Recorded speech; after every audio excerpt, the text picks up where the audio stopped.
You can intellectually know that you are people-pleasing, self-abandoning, and that you are codependent and that you lack boundaries, and yet continue to feel unsafe as and when you try to change those unhealthy patterns.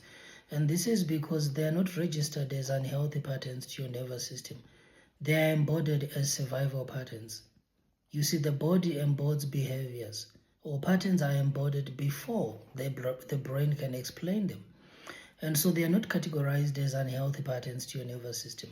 They are categorized as survival patterns, as threat reduction patterns, as attachment preservation patterns, and as relational safety patterns. And so you will continue to do them because these are the patterns that you learned early in life to perform. These are the things that you did to protect yourself and or to maintain connection to the people you were trying to stay connected to at the time.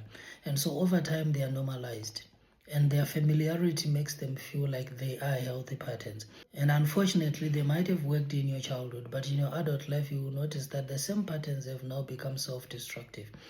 They are the reason why you are no longer pursuing healthy and meaningful connections to other people.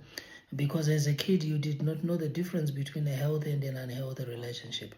Simply because you didn't have the terminology, you didn't have the words to describe the relationship. You only had the patterns to maintain connection. But in your adult life, as you begin to become aware of your needs, then you start noticing how you are surrounded by people who don't know how to meet your needs and how you are constantly people-pleasing to maintain connection. But the attempts or efforts to change those behaviors are always met with resistance from yourself, simply because the nervous system doesn't call them self-sabotaging behaviors. The nervous system doesn't call them people-pleasing behaviors.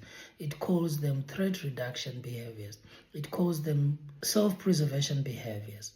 It calls them attachment preservation behaviors, and therefore they are considered to be very important. And so the loss of those patterns threatens your entire identity, the identity that you've learned to perform.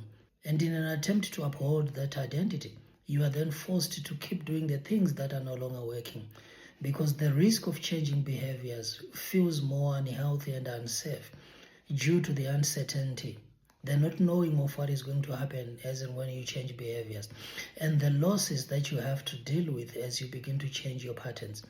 You see, when you start setting boundaries, you also have to deal with the consequences of your own boundaries, which in most cases is the losses of the many connections that you've had, the connections that were not necessarily benefiting you, but rather were just familiar.